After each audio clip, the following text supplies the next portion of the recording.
পুরুষদের মাঝে যৌন চাহিদা কমে যাচ্ছে, এরকম অনেক কমপ্লেন কিন্তু আমরা পেয়ে থাকি। হ্যালো এভরিবডি, আমি ডাক্তার খাদিজাতুল কোবরা কথা বলছি আমার ভেরিফাইড ফেসবুক পেজ ডক্টর খাদিজাতুল কোবরা, ইউটিউব চ্যানেল, টিকটক এবং ইনস্টাগ্রাম থেকে। আর যারা গোল্ডেন অ্যাস্থেটিকের পেজে আমাকে দেখছেন তাদের সবাইকে স্বাগতম জানাচ্ছি।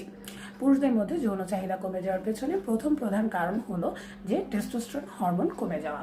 এই টেস্টোস্টেরন হরমোনের তারতম্যের কারণে দেখা যায় যে বিয়ের পর অনেকেই বৈবাহিক জীবনে সুখ বা আনন্দ দিতে পারছেন না। দেখা যাচ্ছে যৌন চাহিদা কমে যাচ্ছে, ইরেকটাইল ডিসফাংশন হচ্ছে বা আপনার যে ইরেকশন সেটাতে প্রবলেম হচ্ছে বা লিঙ্গ উত্থানজনিত সমস্যা হচ্ছে। এই লিঙ্গ উত্থানজনিত সমস্যার জন্য খুবই কার্যকরী একটি সমাধান হলো পি-শর্ট ট্রিটমেন্ট, পি-শর্ট বা প্রাইপাস শর্ট ট্রিটমেন্ট।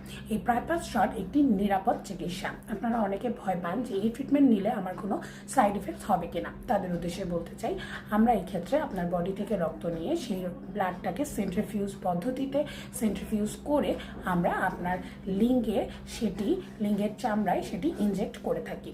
যার ফলে দেখা যায় যেহেতু আপনার শরীর থেকে রক্ত নিয়ে সেন্ট্রিফিউজ করে এটি ইনজেক্ট করা হয়, তাই কিন্তু এর কোনো রকমের সাইড এফেক্টস হওয়ার কোনো সম্ভাবনা নেই।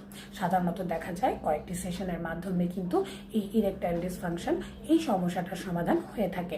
এছাড়া এর সাথে কিন্তু আরও কিছু মেডিকেশন আমাদেরকে ফলো করতে হয়, যার মাধ্যমে আপনি আপনার যৌন জীবনে আনন্দ নিয়ে আসতে পারবেন। তাই যারা এই সমস্ত সমস্যায় ভুগছেন তারা দেরি না করে আমাদের স্ক্রিনে দেওয়া নাম্বারে আজই যোগাযোগ করবেন। ধন্যবাদ। আসসালামু আলাইকুম।